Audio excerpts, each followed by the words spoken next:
Sir, step back. First class isn't for people like you.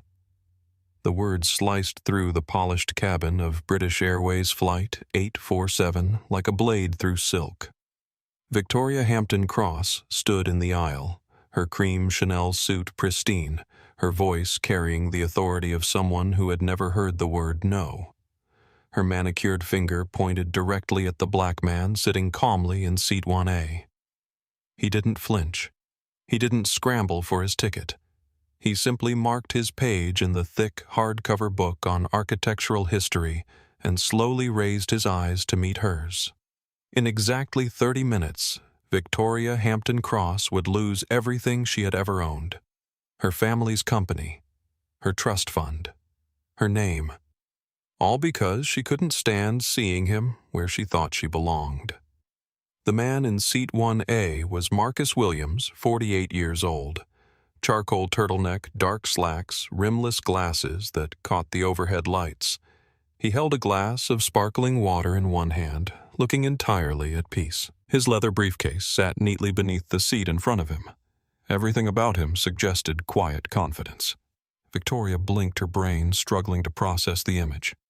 In her world of Connecticut country clubs and Manhattan boardrooms, men who looked like Marcus carried her bags. They didn't occupy her throne. The air inside JFK Terminal 4 had been thick with the specific tension that exists between the exhausted and the entitled. For Victoria, that atmosphere was less tension and more personal affront. She had marched through the priority boarding lane like an icebreaker through Arctic waters, her Louis Vuitton rolling case trailing behind her, never once touching the ground. Behind her, her assistant Chloe juggled 3 passports and Victoria's cashmere shawl while trying not to spill the venti iced coffee Victoria had demanded. Chloe had learned long ago that Victoria Hampton-Cross didn't ask. She commanded. Now, standing in the doorway of first class, Victoria felt her carefully ordered universe tilt off its axis. This was her sanctuary. Seat 1. A was her birthright. She had flown this route to London 47 times in the past 3 years. The bulkhead seat on the left offered maximum legroom privacy and the psychological satisfaction of being literally first on the plane. Victoria stepped closer, looming over Marcus. Her $40,000 Cartier bracelet caught the cabin lights as she held up her boarding pass like a police badge. 1A. This is my seat. I fly this route every month. You must be confused. Economy is back that way. She gestured dismissively toward the rear of the aircraft, her tone suggesting she was speaking to a lost child rather than a grown man. Marcus looked at her boarding pass, then back at her face. When he spoke, his voice was deep smooth and lacked any trace of deference. I'm afraid there's been a mistake, madam. But not on my part. I am seated exactly where I was assigned. Assigned. Victoria let out a sharp, incredulous laugh that turned heads throughout the cabin. By whom? A diversity lottery. The first-class cabin was filling with other passengers. James Patterson, a tech executive in his 30s, slipped into seat 2F while discreetly raising his phone. He had recognized the tension immediately and started filming. Something about the woman's posture, her tone told him this was about to become very ugly. In seat 1. K. Isabella Martinez, a rising actress known for her social justice advocacy, settled in while whispering urgently to her agent on a satellite phone. She could feel the electricity in the air, the kind that preceded viral moments. Robert Hayes, a businessman traveling for meetings in London, took his seat in 2C and immediately wished he had chosen a different flight. The woman in the aisle was practically vibrating with indignation, and the man she was confronting hadn't moved an inch. Victoria snapped her fingers, the sound sharp as a gunshot. Stewardess. Elena Rodriguez hurried over from the galley. At 28, Elena had been with British Airways for 6 years and had dealt with Victoria Hampton-Cross before. The routine was always the same: extra limes for her gin, no eye contact unless absolutely necessary, and complete deference to every demand. But today, Elena looked pale. her usual composure strained. Ms. Hampton-Cross. Elena said carefully, "Is there a problem?" "Yes, there is a massive problem, Elena." Victoria pointed at Marcus like he was evidence in a trial. "This gentleman is in my seat. I have 1A. I reserved 1A 6 months ago through my travel concierge. Please escort him to his correct seat so I can sit down." Elena swallowed hard. She glanced at Marcus, who had returned to his book, then back at Victoria. The manifest had been updated that morning due to an equipment change, but she knew Victoria would not accept that explanation gracefully. "Miss Hampton-Cross, I understand your frustration. However, Mr. Williams is in the correct seat. There was an equipment change this morning that required a manifest update. Your seat has been reassigned to 2A directly behind this one. It has the same amenities." Victoria froze. The silence that followed was heavy dangerous. "Excuse me, did you just say he is in the correct seat?" "Yes, ma'am." Elena's hands were clasped in front of her knuckles white. "The update came through corporate this morning. I don't want 2A. Victoria's voice rose, cracking the polite murmur of conversations around them. "I want 1A. I paid $5,000 for 1A, and I certainly didn't pay that to stare at the back of this man's head for 7 hours. She turned her glare back to Marcus, who closed his book with deliberate slowness. When he removed his glasses to clean them, his movements were unhurried, almost meditative. "Look," Victoria continued, her voice climbing toward hysteria. "I don't know how you managed to sweet-talk the gate agent or what kind of affirmative action upgrade you scored, but this is ridiculous. I have important work to do. I need the bulkhead space." Marcus replaced his glasses and looked directly at her. His expression was unreadable. "Madam, I am not moving. I suggest you take your assigned seat before you delay the flight." The response was delivered without heat, without emotion. It was a simple statement of fact that somehow carried more authority than Victoria's shouting. "Don't you dare speak to me like that," Victoria hissed, leaning down until her face was inches from his. "Do you have any idea who I am? My family's company. Hampton-Cross Industries ships more cargo with this airline in a month than you could afford in a lifetime. I can have you removed. I can have you banned." Marcus looked at her for a long moment. When he spoke, his tone was dry as desert wind. "I am sure you are very important. But right now you are just a passenger standing in the aisle, blocking everyone else from boarding." James Patterson's phone captured every word. His live stream had started with 12 viewers. Now it had 3,000, the number climbing rapidly as viewers shared the link. The comments section was exploding. Number Seatgate was beginning to trend. Victoria straightened her face, turning a dangerous shade of crimson. She spun toward Elena, her voice climbing to a shriek. "Get the captain, now!" "Ms. Hampton-Cross, the captain is completing the flight plan procedures. I don't care if he's delivering a baby. Get the captain here, or I will call my lawyer and sue this airline for breach of contract and emotional distress before we even leave the tarmac." Victoria's voice carried throughout the cabin now. Other passengers had stopped their conversations to watch the spectacle. Some looked embarrassed for her. Others seemed fascinated by the train wreck unfolding in real time. "And I want this man's ticket checked. I want to see proof he paid for this seat. I bet he stole it. I bet he found a printed pass and snuck on board." The accusation hung in the air, ugly and raw. "Stole it!" Marcus's jaw tightened almost imperceptibly. The calm facade cracked just a fraction. He looked at Elena with something that might have been pity. "Is this necessary?" Elena looked like she wanted to disappear into the galley and never emerge. Her training told her to de-escalate, but Victoria Hampton-Cross was not a woman who accepted de-escalation. "I'll get the captain, Ms. Hampton-Cross. Please just take seat 2A for now while we sort this out." "I will not," Victoria declared, crossing her arms and planting herself firmly in the aisle. "I am not moving until this thief is escorted off the plane." The word thief carried through the cabin like poison gas. The atmosphere shifted from awkward to hostile. James Patterson's live stream viewer count hit 10,000. Isabella Martinez began typing furiously on her phone, her followers about to receive a real-time update about unhinged racism at 35,000 feet. Marcus Williams remained in seat 1A. He placed his book on the tray table and folded his hands in his lap. His knuckles were slightly pale, the only visible sign of the anger radiating beneath his composed exterior. But he didn't speak. He didn't defend himself. He simply sat there, a picture of dignity under assault, while Victoria Hampton-Cross stood guard over him like a warden determined to break a prisoner's spirit. The boarding process had ground to a halt. Flight attendants were forced to route economy passengers through the galley, creating a bottleneck that stretched back to the jet bridge. The departure time came and went.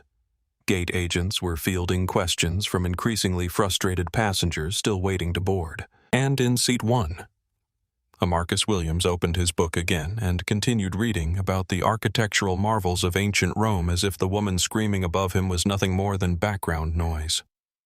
But behind his rimless glasses, his dark eyes held a knowledge that Victoria Hampton-Cross could not have imagined in her wildest nightmares. He knew exactly who she was. More importantly, he knew exactly what was about to happen to her family's company. The confrontation had lasted 12 minutes. In 18 more, Victoria's world would end. The cockpit door opened with a soft pneumatic hiss. Captain Eduardo Rodriguez emerged, his silver hair perfectly groomed beneath his cap, his presence commanding immediate silence throughout the first-class cabin. At 45, he was a veteran pilot who had logged over 15,000 flight hours and dealt with every conceivable passenger situation. But the tension radiating from the front of his aircraft was unlike anything he had experienced in 20 years of commercial aviation. Elena Rodriguez, no relation despite the shared surname, whispered hurriedly in his ear, gesturing between Victoria and Marcus. The captain's expression remained neutral as he approached, but his dark eyes took in every detail: the blocked aisle, the filming passengers, the toxic atmosphere that threatened to poison his entire flight.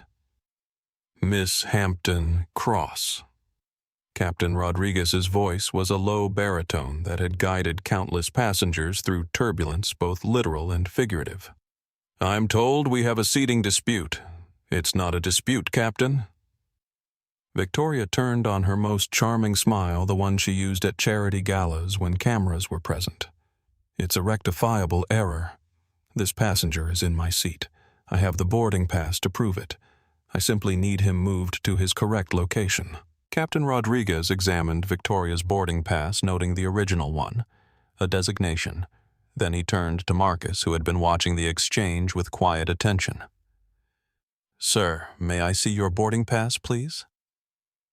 Marcus reached into his jacket pocket with deliberate care, moving slowly as if aware that any sudden motion might be misinterpreted by the hostile woman looming over him. He produced a sleek black boarding pass, the kind few people had ever seen. It was an invitation-only Black Infinity Pass, a tier that existed above first class for the airline's most valued customers. The pass granted access to seats that weren't even listed on standard booking programs. Captain Rodriguez took the pass and scanned the code with his mobile device. The device beeped green, displaying information that made his eyebrows rise slightly. "Mr. Williams is in the correct seat," Captain Rodriguez announced, handing the pass back to Marcus with a respectful nod. "His ticket is valid for seat 1A. "That's impossible." Victoria's voice cracked like breaking glass. "Check it again. The program is wrong. Or he hacked it." She gestured wildly at Marcus, her composure completely shattered. "Look at him. Does he look like he belongs in first class? He's probably a drug dealer or a rapper spending his advance money. I want a background check. I want security." The cabin gasped. The racial undertones that had been simmering beneath Victoria's complaints were now explicit, naked racism on full display. James Patterson's live stream exploded with comments, the viewer count spiking past 15,000. Isabella Martinez had heard enough. She stood up from seat 1K, her phone recording everything. "That's enough," Isabella said, her voice cutting through the cabin. "You're embarrassing yourself and everyone else on this plane." Victoria whipped around like a cornered animal. "Mind your own business. This is about principle. If we let people take what isn't theirs, society collapses." Marcus slowly unbuckled his seatbelt and stood. At over 6 feet tall, he towered over Victoria, but his posture remained non-threatening. When he spoke, his voice trembled with controlled rage. "I have sat here and listened to you insult my clothes, my intelligence, and my integrity. I have not stolen anything. I am traveling to London for business purposes. Business, I might add, that values respect and human dignity." Victoria took a step back, but sneered. "Oh, listen to him trying to sound educated. Did you practice that speech in the mirror? I don't care what you say. I know a scam when I see one." She turned back to Captain Rodriguez, pulling out her phone to show him something on the screen. "Captain, I am a Diamond Medallion member with this airline. My family is Hampton-Cross Industries. We have contracts worth hundreds of millions with British Airways. If you don't remove this man immediately, I will personally insure your flying cargo planes to Alaska by next month." Captain Rodriguez's face hardened. He had flown thousands of difficult passengers, but this level of venom was extraordinary. "Ms. Hampton-Cross, the only person causing a disturbance on my aircraft is you. Mr. Williams has a valid ticket for his assigned seat. You have been reassigned to seat 2A due to an equipment change logged this morning. You have 2 choices: take your assigned seat or collect your belongings and deplane. Those are your only options." Victoria's mouth fell open.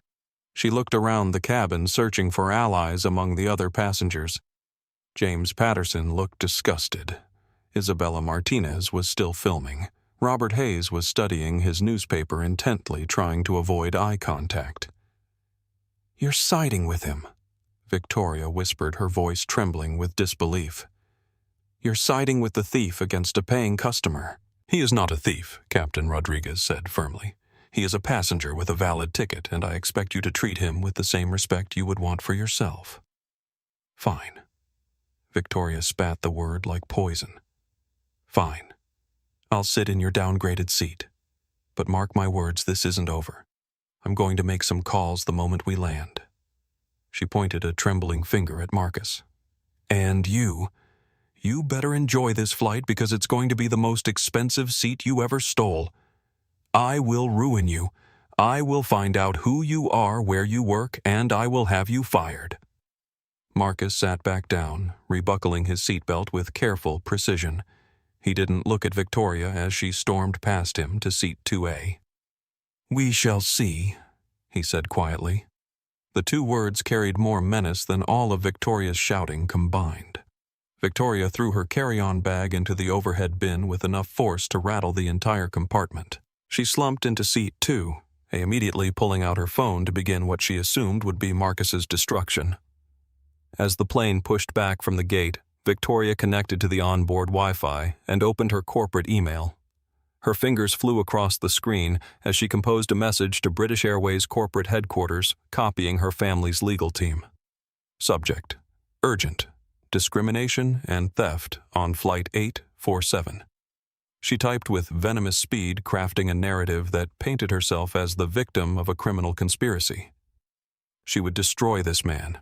She would find out his real name, track down his employer, and ensure he never flew first class again. Meanwhile, James Patterson's live stream had reached 25,000 viewers. The hashtag #FlightFromHell was trending alongside #SeatGate. Comments poured in from viewers around the world, most of them expressing outrage at Victoria's behavior. Isabella Martinez had sent a tweet to her too. 3 million followers. Witnessing the most unhinged display of racism I've ever seen at 35,000 feet. This woman just accused an innocent man of stealing her seat, then called him a drug dealer when he refused to move. Justice at altitude. The tweet was retweeted 12,000 times in the first 10 minutes, but Victoria was oblivious to the social media storm brewing around her. She was too focused on her revenge fantasies, too consumed with rage to notice the quiet man in seat 1A opening his laptop. Marcus typed a single sentence into an encrypted messaging program. Trigger Protocol 7. Acquisition is hostile. Execute immediately. He hit send. Across the Atlantic, in a gleaming boardroom overlooking the Thames, a phone buzzed on a mahogany conference table.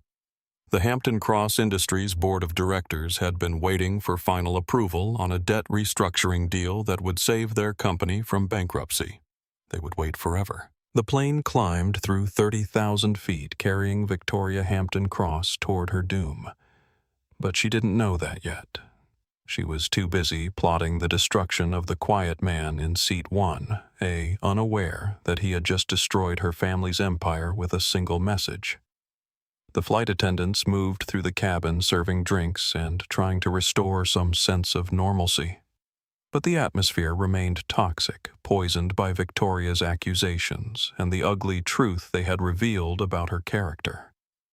Marcus accepted a glass of whiskey from Elena and returned to his book. To any observer, he appeared completely calm, absorbed in his reading about ancient architectural wonders.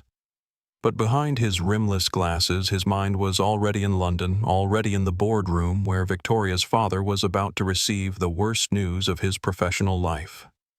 The irony was exquisite. Victoria had been sent to London specifically to ensure this meeting went smoothly to charm the investors who held her family's financial future in their hands. Instead, she had just guaranteed their complete destruction. 33,000 feet below the Atlantic Ocean stretched endlessly dark and cold as Victoria's heart. But the storm inside the cabin of Flight 847 was far more dangerous than any weather they might encounter. And it was just getting started. 2 hours into the flight, the tension in first class had calcified into something brittle and jagged. Victoria Hampton-Cross was on her third glass of Chablis, the alcohol stripping away what little remained of her social inhibitions. She sat in seat 2A, tapping her manicured nails against the armrest in a rhythmic pattern that sounded like a ticking bomb. Every few minutes, she would lean forward and peer through the gap between the seats to glare at the back of Marcus's head. He wore noise-canceling headphones and was typing steadily on his laptop, completely ignoring her muttered insults and hostile stares. The other passengers had settled into an uncomfortable routine. James Patterson continued live streaming from seat 2F, his viewer count now steady at 37,000. Isabella Martinez was coordinating with her publicist via text, ensuring maximum exposure for the incident. Robert Hayes had requested a seat change, but been told the flight was completely full. Elena Rodriguez moved through the cabin like she was walking through a minefield, hyper-aware that any small incident could detonate Victoria's barely contained rage. Elena. Victoria's voice cut through the engine noise like a serrated blade. Elena, where's my refill? Elena approached with practiced caution, a fresh glass of wine on her tray. Miss Hampton-Cross, perhaps some water instead. It's important to stay hydrated on long flights. I didn't ask for a health lecture. I asked for wine. Victoria snatched the glass and immediately took a large gulp, some of the liquid spilling onto her cream blazer.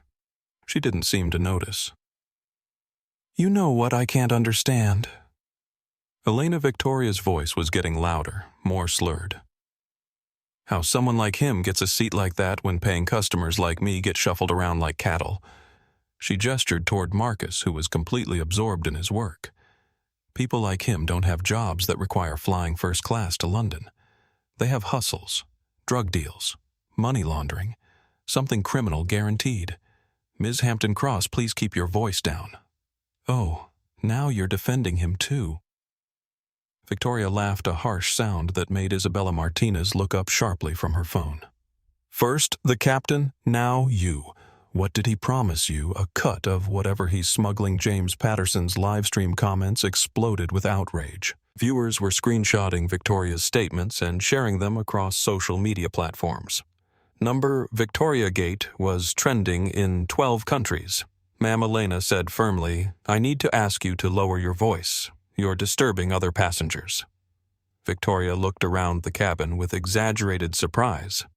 "Am I disturbing you?" she called out to the other passengers. "Are you all disturbed by my pointing out that there's a criminal in our midst?" "Lady, seriously," James Patterson said, finally taking off his headphones. "Shut up. You've been harassing this man since New York. He hasn't said a word to you. You're embarrassing yourself and everyone else on this plane." Victoria's eyes widened with indignation. "Excuse me, do you know who I am?" "I am Victoria Hampton-Cross.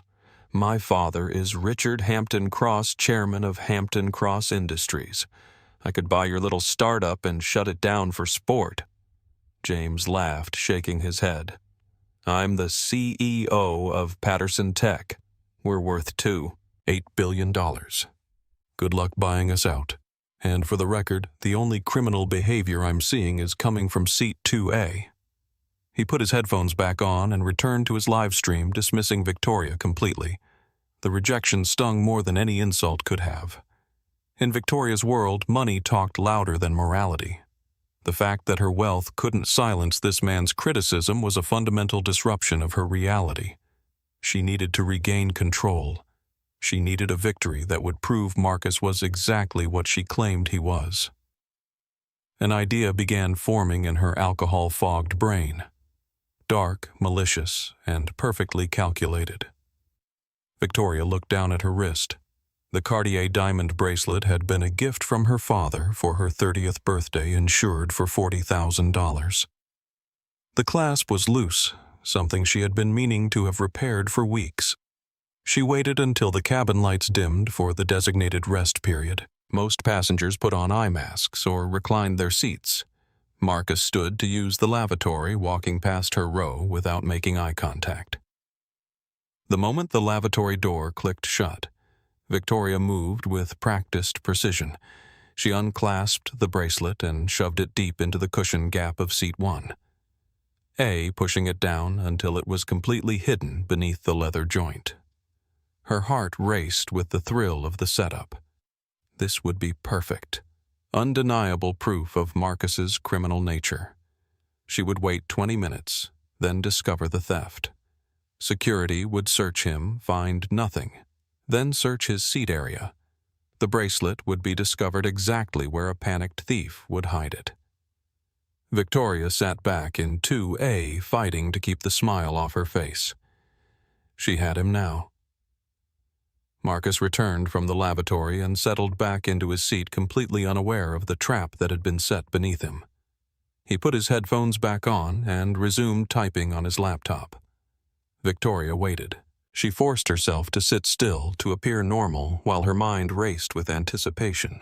She rehearsed her performance, the shock, the accusation, the demand for justice. 23 minutes passed. Victoria checked her watch, took a deep breath, and let out a piercing scream that jolted the entire cabin awake. My bracelet. It's gone. The effect was instantaneous. Passengers bolted upright. Flight attendants came running. Isabella Martinez grabbed her phone to resume recording. Elena Rodriguez reached Victoria's seat first, slightly out of breath. Ms. Hampton-Cross. What happened, my Cartier? Victoria cried, standing and frantically shaking her wrist. I took it off to apply hand lotion, and now it's gone. It was right here on my tray table. She dropped to her knees in the aisle, making an elaborate show of searching the floor around her seat. It's not here. It's gone. Someone took it. She stood slowly, her eyes locking onto Marcus with theatrical precision. He took it. Marcus lowered his headphones and turned around, his expression one of complete exhaustion. I beg your pardon, don't play innocent with me. Victoria's voice rose to a shriek. You walked past my seat to use the bathroom. You saw the bracelet on my tray table. You're a thief, just like I said. Ms. Hampton-Cross, Elena said, trying to maintain professional calm. We need to look more carefully before making accusations. I am not making accusations. I am stating facts. Victoria pointed a trembling finger at Marcus. He stole my $40,000 bracelet, and I want it back. Search him. Search him right now. The cabin had gone completely silent. Even the engine noise seemed muted. James Patterson's live stream viewer count spiked past 50,000 as word of the escalating situation spread across social media. "Ma'am, we cannot search passengers without cause," Elena said. "We need to examine all possibilities." "The cause is sitting right there," Victoria screamed. "He's the only person who walked past my seat. He's the only one who had access. This is what happens when airlines let criminals fly first class." Marcus stood slowly, his tall frame casting a shadow over Victoria. When he spoke, his voice was quiet, but carried clearly through the cabin. "If it will end this harassment, you may search my person and my belongings. I have nothing to hide." Elena looked stricken. "Mr. Williams, you don't have to consent to this." "It's fine," Marcus said.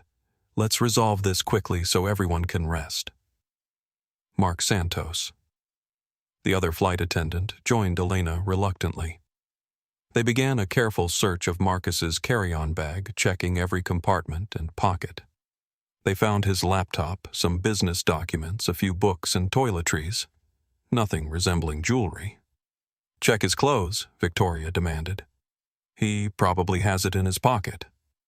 Marcus calmly emptied his pockets onto his tray table. A wallet, car keys, phone, and a small leather notebook. No bracelet. "Now search his seat area," Victoria said.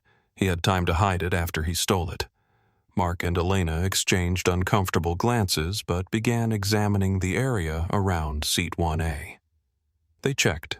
The seat pockets, looked under the seat, examined the floor. "Check the cushion." Victoria commanded, her voice tight with anticipation. "Thieves always try to hide evidence where they think it won't be found." Mark reached his hand into the deep gap between the seat cushions. He frowned, feeling around carefully. His expression changed as his fingers encountered something that definitely shouldn't be there. He pulled his hand out slowly. In his palm lay the diamond bracelet glittering under the reading lights like captured stars. A collective gasp went through the cabin. James Patterson's live stream comments exploded. Isabella Martinez whispered "Dios mío" under her breath. Victoria let out a triumphant, vindictive laugh that chilled everyone who heard it. "I told you," she screamed, her face flushed with victory. "I told you he was a thief. He stole my bracelet and hid it in his own seat like an amateur. Caught red-handed." The evidence was damning. To any casual observer, it looked exactly as Victoria claimed.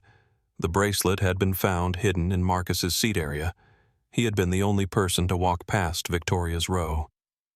Marcus stared at the bracelet, genuine shock flickering across his features. He understood immediately what had happened, the sheer audacity of the frame-up, leaving him momentarily speechless. "I did not put that there," Marcus said, his voice low and dangerous. "Save it for the police," Victoria sneered, snatching the bracelet from Mark's palm. "Captain, get the captain. I want this man restrained and arrested the moment we land." The evidence seemed overwhelming. Elena Rodriguez looked at Marcus with confusion and hurt in her eyes. She had believed in his innocence, had defended him against Victoria's accusations. Now she didn't know what to think. "I need to notify the flight deck," Mark said solemnly. "This is a serious criminal matter now." Victoria settled back into her seat, clutching the bracelet like a trophy. She had won. She had exposed Marcus Williams as exactly what she claimed: he was a thief who had stolen her seat and her jewelry. She would be vindicated in London. He would be arrested, charged, and imprisoned. The natural order would be restored. Victoria didn't notice that Marcus wasn't panicking. He wasn't pleading his innocence or demanding his rights. He simply returned to his seat, opened his laptop, and began typing. The message was brief, sent through an encrypted channel that few people on Earth had access to. Situation escalated. Subject has committed felony fraud. Proceed with maximum prejudice. He hit send and closed the laptop. Victoria Hampton-Cross thought she had just won the greatest victory of her entitled life. In reality, she had just triggered the complete destruction of everything her family had built over 3 generations. But she wouldn't learn that until it was far too late to matter. The flight continued toward London, carrying Victoria toward her Judgment Day, while she celebrated what she believed was her triumph over the quiet man who had dared to sit in her seat. 37,000 feet below the dark Atlantic waters reflected nothing. Soon, they would reflect the ruins of the Hampton-Cross Empire. The announcement began like any other. The familiar double chime of the aircraft's public address program, followed by the captain's voice. But Captain Rodriguez's tone was different this time. Gone was the usual warmth, the practiced professionalism that put passengers at ease. His voice was grave, brittle, laced with a suppressed anger that made every person in the cabin sit up and pay attention. "Ladies and gentlemen, this is Captain Rodriguez speaking from the flight deck." Victoria Hampton-Cross smirked from seat 2, leaning toward the aisle in anticipation. Here it comes, she thought. The public announcement about the criminal in 1A. The validation she had been waiting for.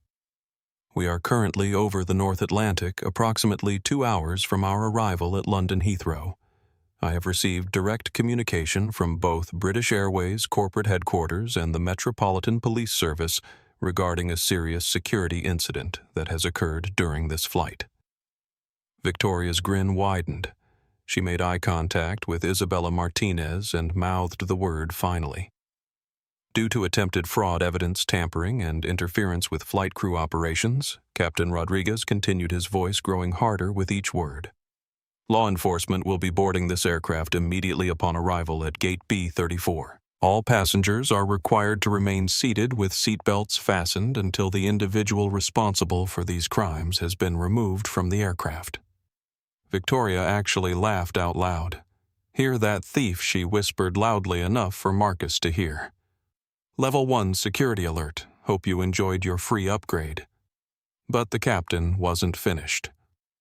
"Furthermore, I have been instructed to relay specific information to ensure the integrity of witnesses present in the first-class cabin. This aircraft is equipped with a new digital surveillance program installed as part of our enhanced security program. Multiple high-definition cameras monitor all passenger areas continuously during flight." Victoria's smile faltered slightly. "Cameras since when?" "The footage from these cameras," Captain Rodriguez continued, his voice dropping to a temperature that could freeze helium, "has been reviewed in real time by our security team via satellite link. The recordings clearly show the deliberate placement of jewelry into seat 1A by the passenger currently occupying seat 2A. The silence that hit the cabin was absolute. It was a physical force sucking the air from the room and replacing it with pure shock. Victoria froze, her blood turning to ice water. She stared at the overhead speaker, her mouth slightly open, her brain unable to process what she had just heard. "The footage," Captain Rodriguez continued, his voice now steel wrapped in velvet, "has been transmitted to the Metropolitan Police. They are waiting at the gate with a warrant for the arrest of Ms. Victoria Hampton-Cross for filing false reports, attempted fraud, and endangering the safety of an aircraft." The intercom clicked off. For 3 seconds, nobody breathed. Nobody moved. The cabin existed in a bubble of absolute silence, broken only by the steady thrum of the engines. Then slowly, every head in the first-class cabin turned. They weren't looking at Marcus Williams in seat 1A. They were looking at Victoria Hampton-Cross in seat 2A. James Patterson turned around completely in his seat, his live stream capturing every moment. His face showed a mixture of shock and disgust that was being broadcast to 67,000 viewers worldwide. "You planted it," he whispered, his voice carrying clearly in the dead silence. "You actually planted your own bracelet and tried to frame him." Victoria couldn't speak. Her throat had closed completely. Her mind was racing, searching desperately for an exit, an explanation, a way to make this nightmare stop. Since when are there cameras? She finally managed to croak. That's not possible. The pilot is lying. He's friends with him. It's a conspiracy. She scrambled to stand, but Elena Rodriguez was there instantly. The flight attendant's face was no longer polite or accommodating. It was hard as granite. Sit down, Ms. Hampton-Cross. Now. You can't do this to me. Victoria screamed, her voice cracking with hysteria. I am Victoria Hampton-Cross. My family owns half of Manhattan. I will buy this airline and fire every single one of you. Mark Santos appeared behind Elena, holding a pair of yellow plastic flex cuffs. Ms. Hampton-Cross, if you do not remain seated, we have authorization from the captain to restrain you for the safety of other passengers. Victoria looked at the restraints, then at the faces surrounding her. Every expression showed the same thing, revulsion. The tech executive looked furious. The actress looked disgusted. Even the businessman who had been trying to ignore the situation was staring at her with undisguised contempt. This isn't happening. Victoria whimpered, collapsing back into her seat. The footage is fake. It has to be fake. Deep fake technology. Anyone can make videos now.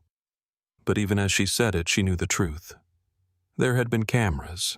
She had been recorded planting the bracelet. The evidence was undeniable, and she was trapped at 37,000 feet with nowhere to run. Isabella Martinez had been filming everything on her phone. She stood up and addressed her camera directly. Folks, we are witnessing one of the most disgusting displays of racism and fraud I have ever seen. This woman just spent 3 hours harassing an innocent man, calling him a thief and a drug dealer. Then she planted her own jewelry in his seat and tried to have him arrested. This is what real evil looks like. The video was being broadcast live to her 2.3 million followers. Within minutes, Number Victoria Gate would be trending in every English-speaking country on Earth. But Victoria was beyond caring about social media. Her world had collapsed completely, and she still didn't understand the full extent of what was about to happen to her. Marcus Williams hadn't turned around during the entire announcement. He hadn't gloated or shown any satisfaction at Victoria's exposure. He simply reached up to adjust his air vent and took a sip of his whiskey. But when Victoria's panicked sobbing reached a crescendo, he finally spoke. His voice was quiet, barely audible over the engine noise, but somehow it carried to every corner of the cabin. You really should read the financial news more often, Ms. Hampton-Cross. Victoria's head snapped up. What? Marcus closed his laptop and turned slightly in his seat, just enough to make eye contact with her. Nothing important. Just thought you might want to check your family's stock price when we land. The comment was cryptic, almost casual, but something in his tone made Victoria's blood freeze again. There was knowledge in his voice, certainty, as if he knew something she didn't. What do you mean? Victoria whispered. Marcus smiled slightly. It wasn't a cruel smile, but it wasn't kind either. It was the smile of someone who held all the cards and was finally ready to show his hand. I mean, you might want to call your father when we land. I imagine he's had quite an interesting day. Victoria stared at him, confusion and terror warring in her expression. Who are you? She breathed. Marcus Williams turned back toward the front of the cabin. He didn't answer her question directly. Someone you were supposed to impress, Victoria. Someone your father sent you to London specifically to meet.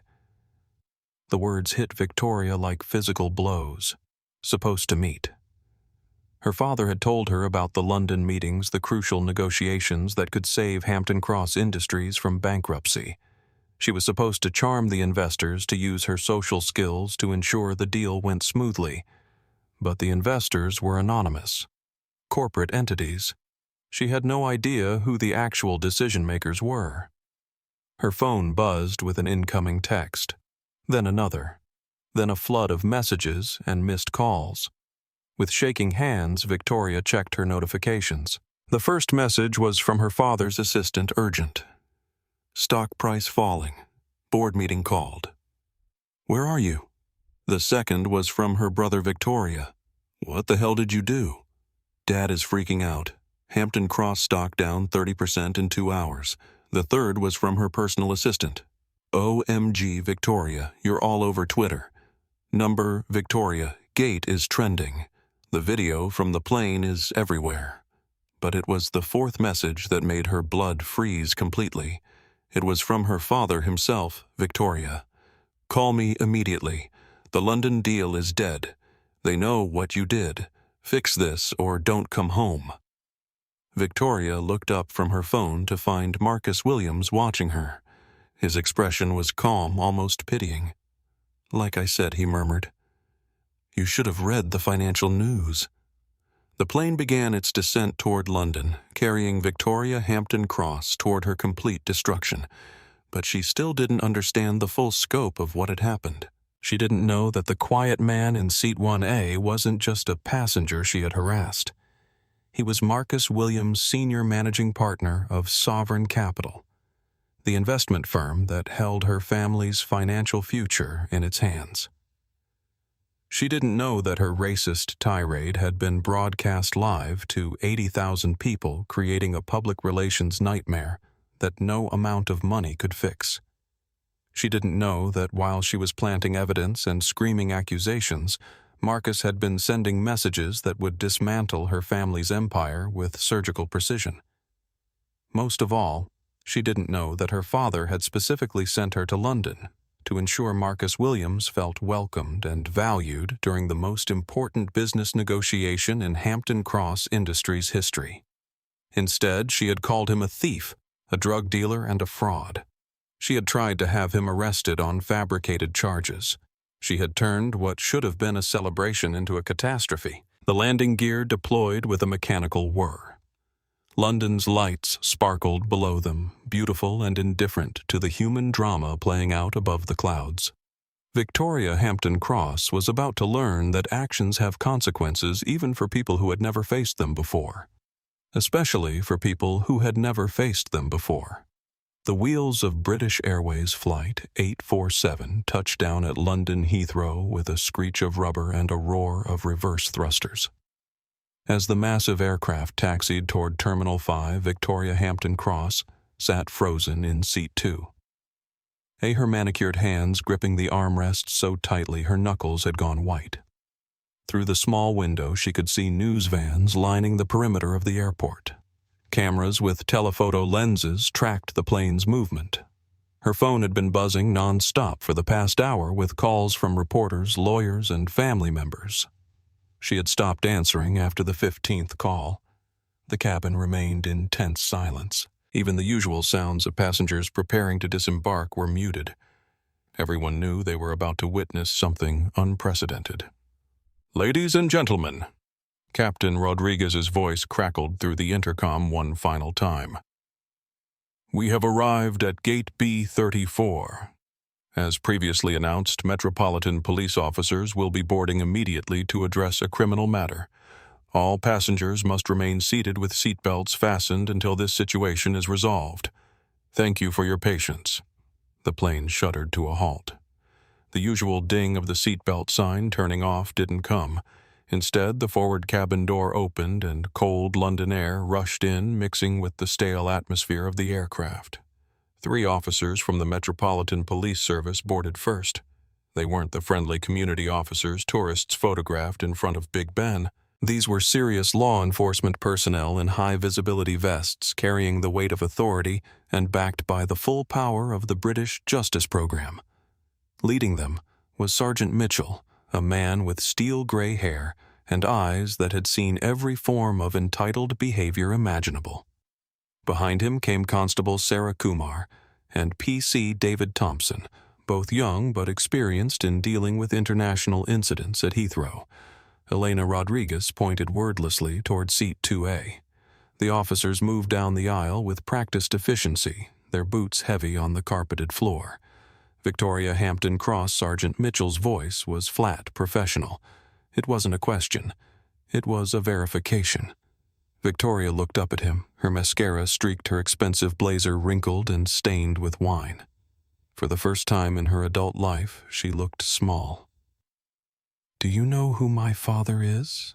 she whispered, falling back on the only defense she had ever known. "If you touch me, he'll sue your entire department. This is all a misunderstanding." Ms. Hampton-Cross Sergeant Mitchell said, his voice unchanging. "I am arresting you on suspicion of perverting the course of justice, filing false reports to police, and endangering the safety of an aircraft. You do not have to say anything, but it may harm your defense if you do not mention when questioned something which you later rely on in court. Anything you do say may be given in evidence." The words of the caution hit Victoria like physical blows. She had heard them in movies and television shows, but never imagined they would be directed at her. "You can't arrest me," Victoria shrieked, her voice breaking. "I'm an American citizen. I have rights. I have diplomatic connections. This is harassment." Ma'am Constable Kumar said firmly, "You are not a diplomat. You are a passenger who has committed serious offenses under British law.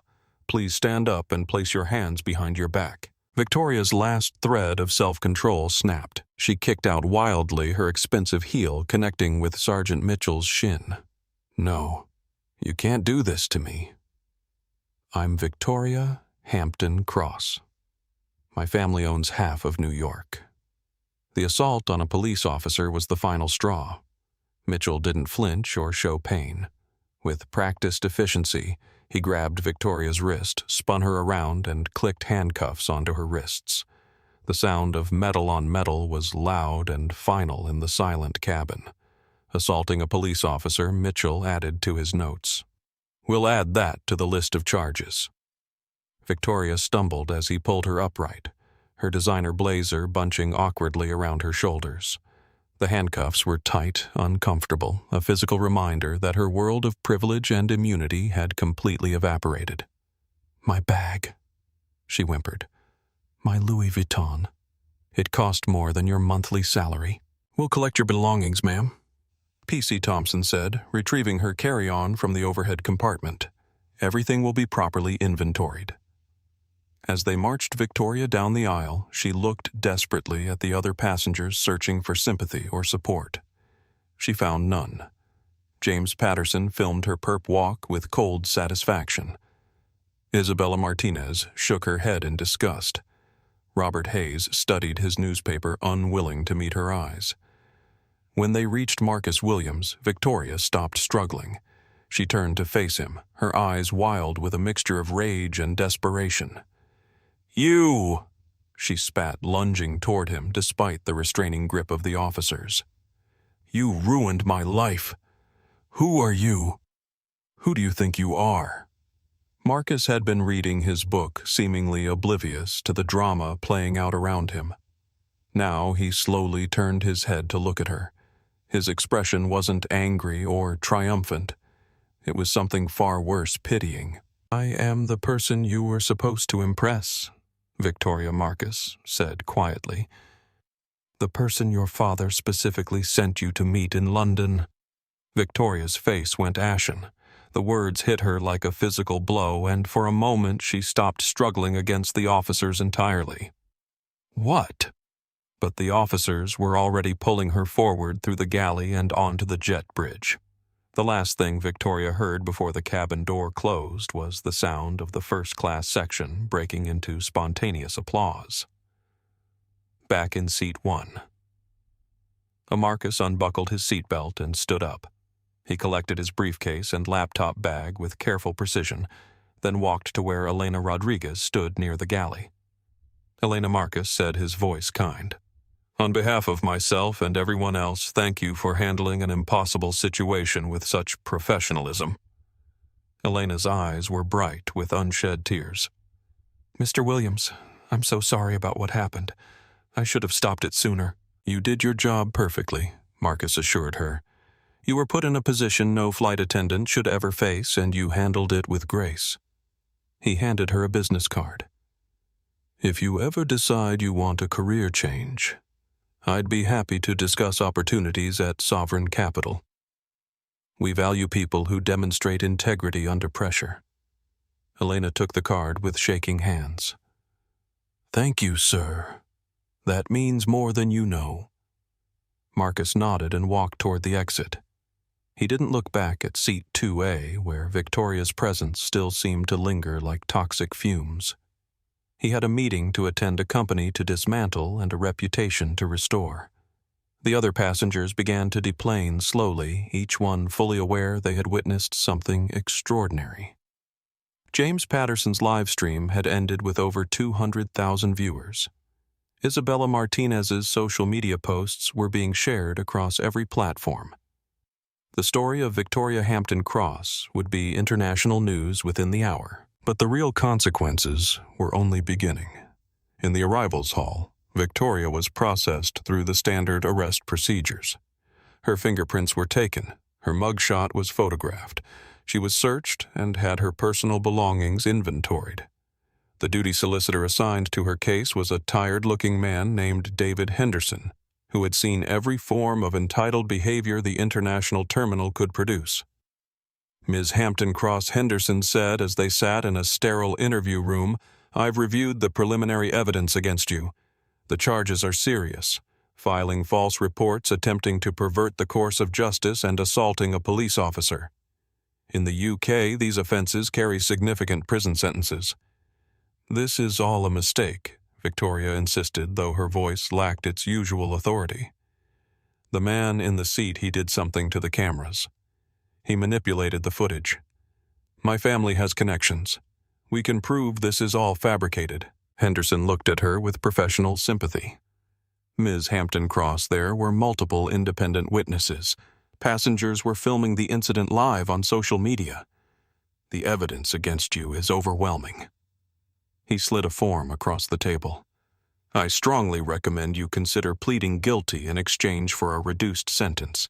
Fighting these charges could result in a much harsher penalty." Victoria stared at the form without reading it. Her mind was elsewhere, processing the magnitude of what had happened. The London meeting. The investor her father had sent her to charm. The quiet man in seat 1A who had called her out by name. "I need to make a phone call," she said quietly. "You're allowed one call." Henderson pushed a secure phone toward her. "Make it count." Victoria dialed her father's private number with trembling fingers. It rang once, twice, then connected. Victoria Richard Hampton-Cross's voice exploded through the speaker, making her wince. "Do you have any idea what you've done? Do you understand what's happening to our company right now?"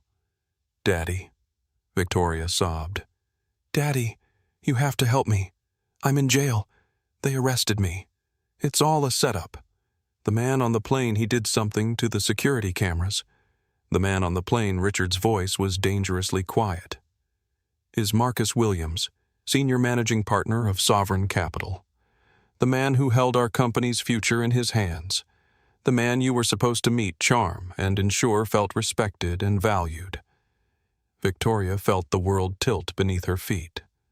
"I didn't know," she whispered. "He showed me the video, Victoria." Richard continued, his voice shaking with rage. "The entire board of directors watched you plant that bracelet. We watched you call him a thief and a drug dealer. We watched you try to have an innocent man arrested because he was sitting in a seat you wanted." There was a pause that seemed to last forever. "The deal is dead, Victoria. Sovereign Capital has withdrawn their offer. They've advised every other potential investor to avoid us due to what they call institutional toxicity.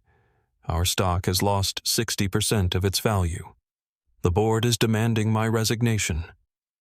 Victoria closed her eyes, tears streaming down her face. "Daddy, I can fix this. I'll apologize.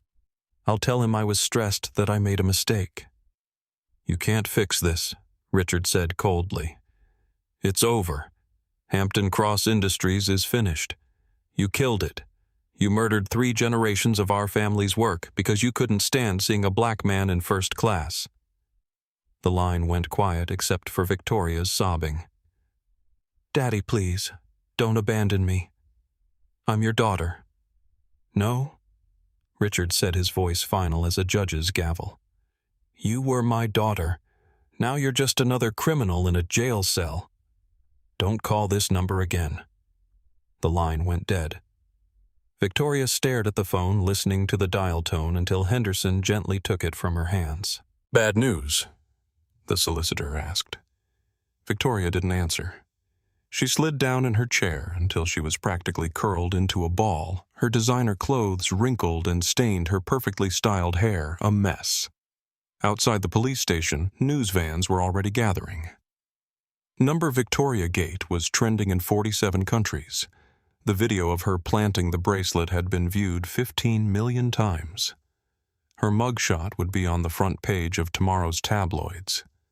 But Victoria was beyond caring about public humiliation. She had lost everything that mattered to her: her family's approval, her trust fund, her social status, her freedom. All because she couldn't accept seeing Marcus Williams in seat 1A. The quiet man with the book and the rimless glasses had destroyed her life without raising his voice, without losing his temper, without doing anything except maintaining his dignity in the face of her hatred. In London's financial district, Marcus Williams sat in a conference room overlooking the Thames. Across from him sat the remnants of Hampton-Cross Industries' board of directors, including a broken Richard Hampton-Cross whose empire had crumbled in a single afternoon. The reckoning had only just begun. 6 months later, Axbridge Magistrates' Court was packed beyond capacity. The case of Regina versus Victoria Hampton-Cross had captured international attention, becoming a symbol of entitled privilege meeting immovable justice. Camera crews from news networks around the world lined the steps outside the Georgian courthouse, their satellite trucks creating a media circus that local officials had never experienced. Inside courtroom 3, Victoria sat in the dock wearing a drab gray jumper provided by her court-appointed solicitor. Her designer wardrobe was gone, sold to pay legal fees that her family refused to cover. Her roots showed gray beneath what had once been perfectly maintained blonde highlights. She looked small, pale, and utterly defeated. The public gallery was full of observers who had followed the case from its viral beginnings. James Patterson sat in the front row, having flown from New York specifically to witness the conclusion. Isabella Martinez was there with a small documentary crew creating a film about social media justice. Representatives from civil rights organizations occupied several rows, viewing Victoria's case as a watershed moment in holding privilege accountable. Justice Margaret Thorne, a stern woman with silver hair and penetrating eyes, adjusted her spectacles as she reviewed the case files. At 61, she had presided over thousands of cases, but few had carried such cultural significance. Victoria Hampton-Cross Justice Thorne began, her voice carrying clearly through the packed courtroom. "You have pleaded guilty to perverting the course of justice, filing false reports to police endangering aircraft safety and assaulting a police officer. Your counsel has argued for a suspended sentence, citing your previously clean record and claiming emotional distress. Victoria's solicitor, David Henderson, had done his best with an impossible case. But the evidence was overwhelming, and public sentiment was entirely against his client." However, Justice Thorne continued, her voice sharpening like a blade. "This court finds no evidence of emotional distress. What we find is evidence of calculated malice. You deliberately attempted to destroy an innocent man's life because his presence in a seat you wanted challenged your sense of racial superiority." Victoria began to cry softly, but Justice Thorne wasn't finished. "You wasted police resources. You delayed an international flight carrying hundreds of passengers. You created a fraudulent crime scene with the precision of a career criminal. Most troubling of all, you showed a breathtaking arrogance that suggested you believed your wealth and family name placed you above the law." The judge paused, letting her words sink in. "Wealth is not immunity, Ms. Hampton-Cross. Privilege is not a license to harm others. This court exists to ensure that justice applies equally to all citizens regardless of their bank balance or family connections." Victoria's crying grew louder, but it sounded more like self-pity than genuine remorse. "I am sentencing you to 36 months in prison."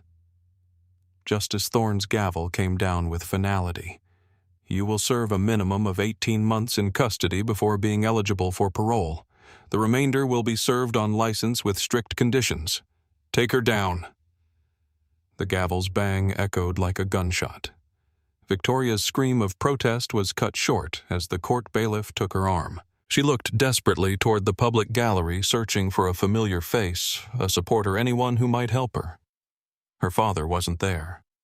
Her brother had publicly disowned her. Her former friends had scattered like smoke when the scandal broke. The only face she recognized was in the back corner of the gallery. Marcus Williams sat quietly in a dark suit, not smiling, not gloating, simply bearing witness to the completion of justice. When their eyes met, he nodded once, a slight acknowledgement, nothing more. Victoria was led away through a door marked cells, her expensive shoes replaced with institutional footwear, her freedom now measured in months rather than years. Outside the courthouse, Justice Thorne's sentencing remarks were being broadcast around the world.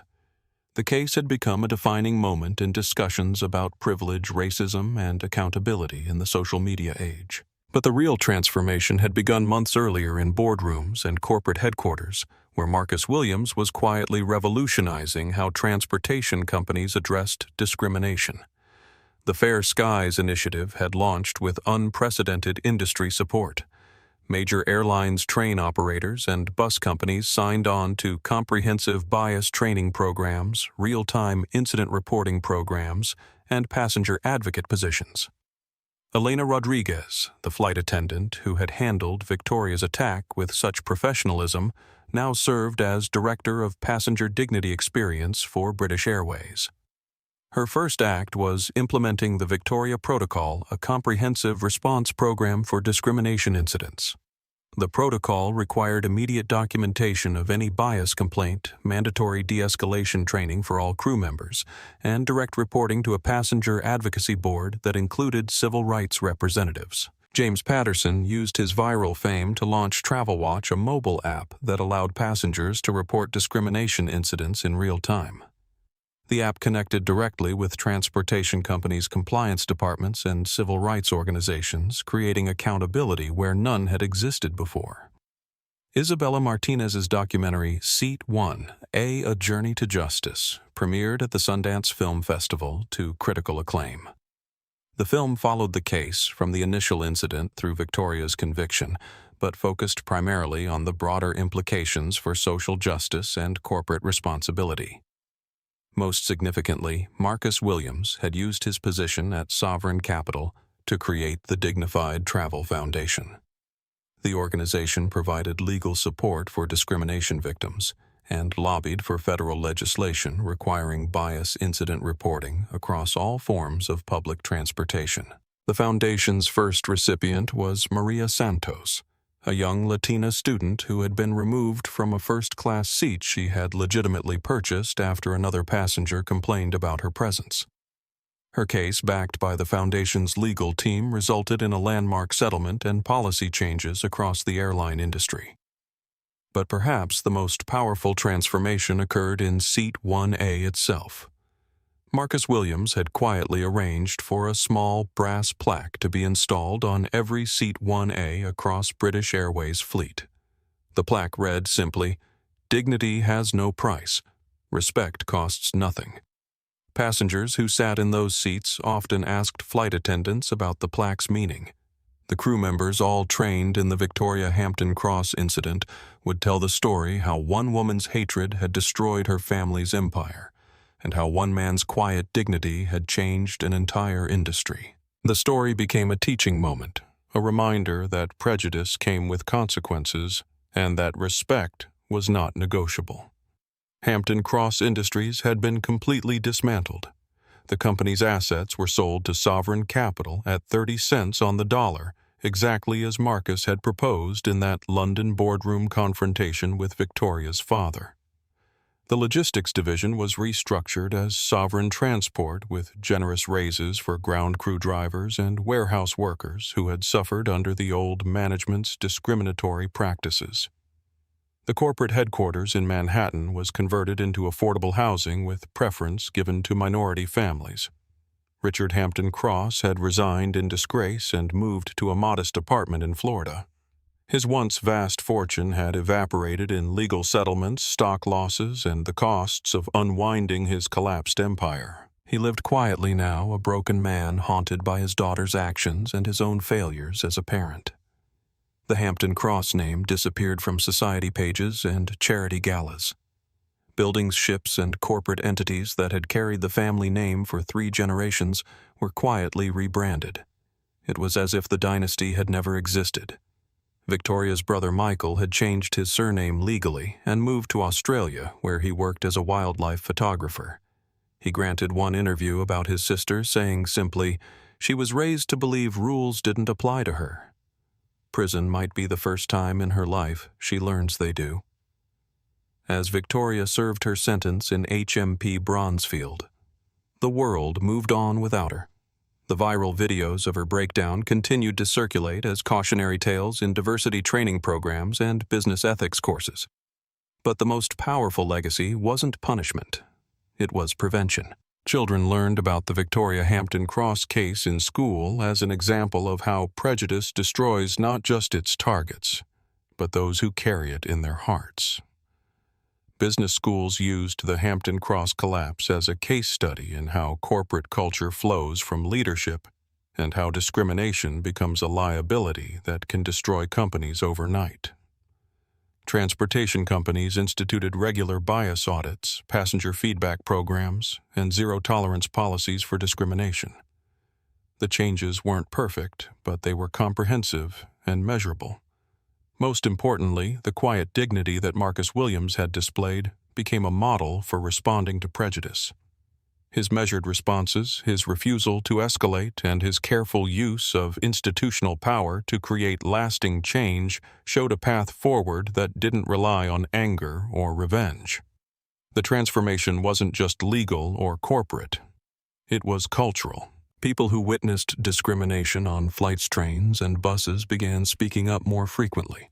Bystanders who might once have looked away started filming incidents and sharing them with authorities. The silence that had protected bigotry for generations began to crack. Marcus Williams continued to fly regularly, often choosing different seats, but always carrying himself with the same quiet confidence that had so enraged Victoria Hampton-Cross. He never spoke publicly about the incident, preferring to let his actions speak for themselves. But flight attendants across the industry knew his story. When they saw passengers treating others with disrespect, they would think of Marcus Williams reading his book in Seat 1, maintaining his dignity, while a woman destroyed herself with hatred. And they would remember that sometimes the most powerful response to prejudice isn't a shout. It's the quiet strength to remain exactly where you belong. 1 year later, Marcus Williams walked through the familiar corridors of London Heathrow Airport.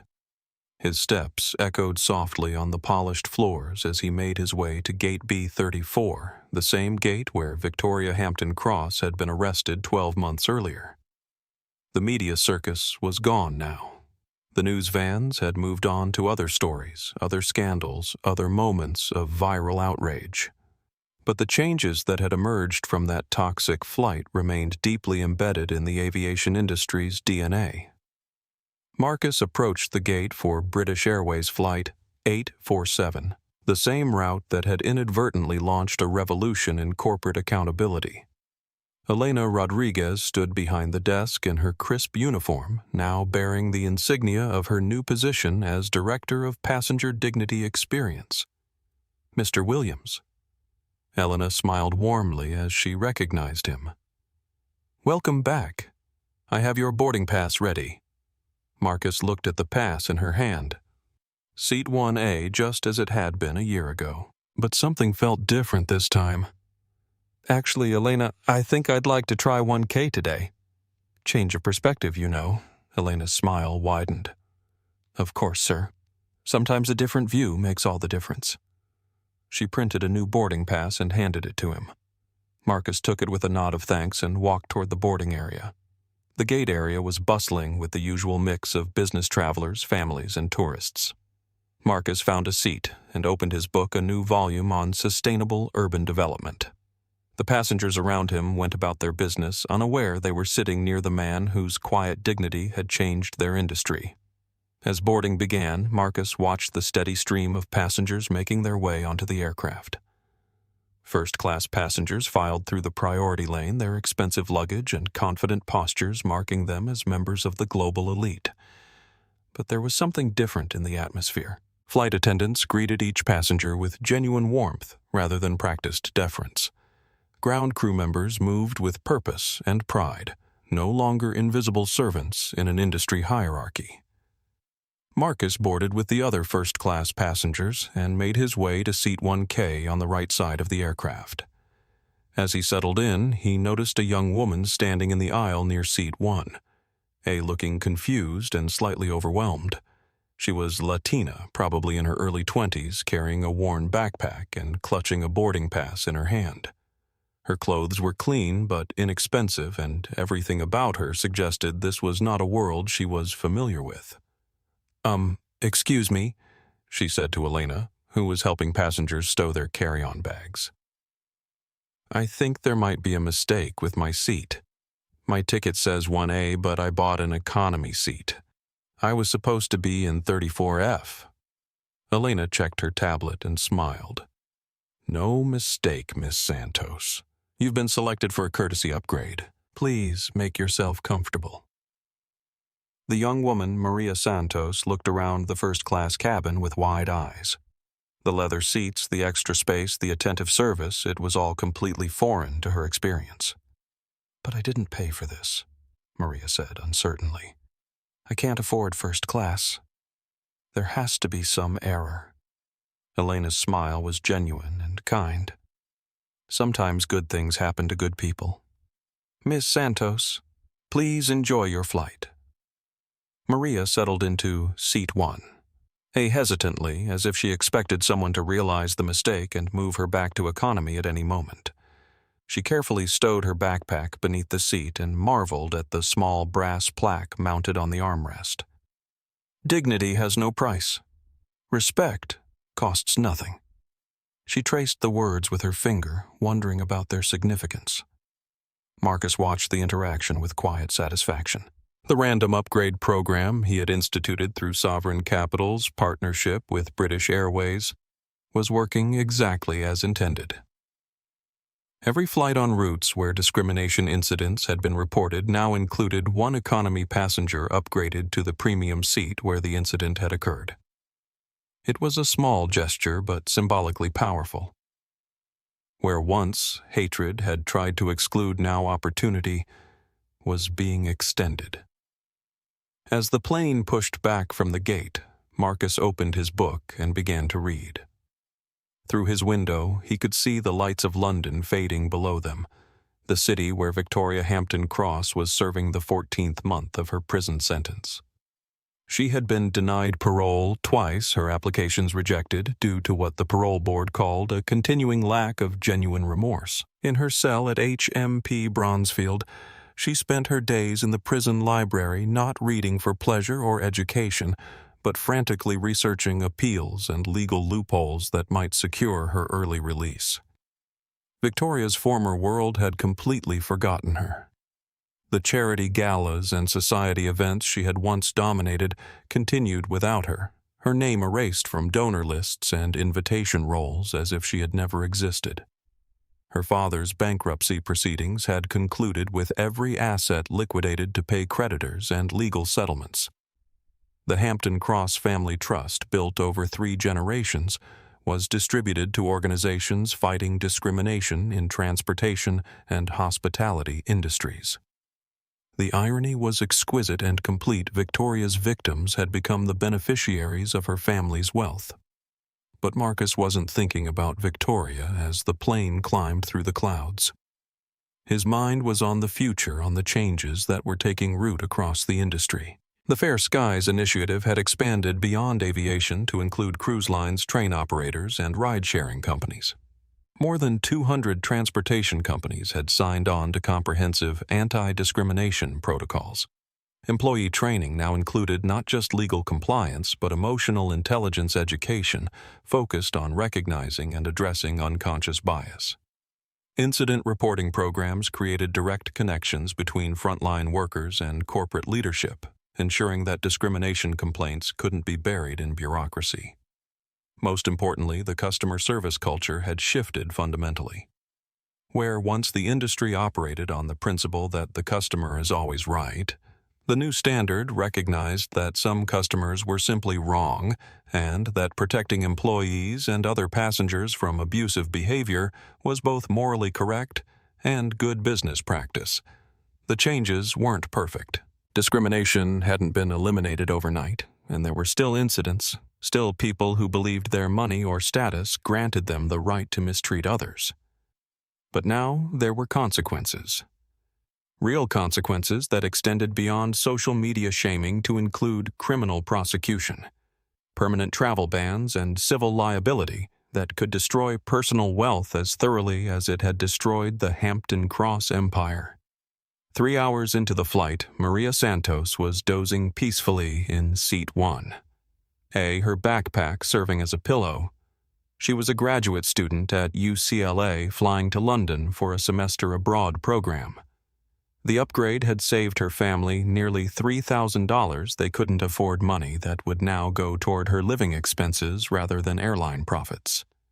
She didn't know the story behind her good fortune, didn't understand that she was sitting in a seat that had become a symbol of dignity triumphing over hatred. But she felt the significance, somehow sensed that she was part of something larger than a simple travel upgrade. When the plane landed at JFK 8 hours later, Maria would send a text to her mother. "Mom, something amazing happened today. I got upgraded to first class for no reason. The flight attendant said sometimes good things happen to good people.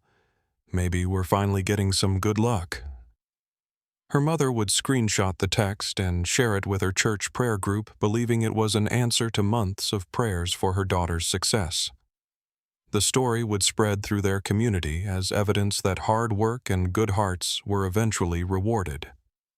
They would never know that Maria's upgrade was a direct result of Victoria Hampton-Cross's hatred, that her comfortable flight was purchased with the ruins of a racist woman's life. But Marcus Williams knew. As he gathered his belongings and prepared to disembark, he reflected on the strange mathematics of justice. One woman's cruelty had created opportunities for thousands of others. One moment of exposed prejudice had illuminated the need for comprehensive change. Victoria had wanted to teach Marcus a lesson about knowing his place. Instead, she had learned that everyone's place was exactly where they had the right to be, and that attempting to deny that right came with a price she couldn't afford to pay. As Marcus walked through the terminal, he passed a newsstand where tabloid headlines screamed about the latest celebrity scandal. Victoria Hampton-Cross's story had been replaced by newer outrages, fresher controversies that fed the public's appetite for righteous indignation. But the changes her actions had triggered would outlast all the headlines. Children who were toddlers when Victoria screamed her hatred in seat 2A would grow up in a transportation industry where dignity was not negotiable and respect was not optional. Flight attendants would continue to tell the story of the quiet man who read his book while a woman destroyed herself with rage. The story would become legend, passed down through training programs and employee orientations as an example of grace under pressure. Business schools would continue to study the Hampton-Cross collapse as a case study in how quickly corporate empires could crumble when their values were exposed as hollow. The family name would become synonymous with the dangers of unchecked privilege and inherited prejudice. But the most important legacy wasn't in boardrooms or classrooms. It was in the daily interactions between human beings who had learned that everyone deserved dignity regardless of where they sat or what they looked like. Marcus Williams walked out of JFK Airport into the New York evening carrying his laptop bag and his book about sustainable urban development. Tomorrow, he would be in another meeting making more investments, continuing to build the kind of world where incidents like Victoria's became increasingly impossible. He didn't look back at the terminal, didn't think about the woman who had tried to humiliate him or the empire her hatred had destroyed.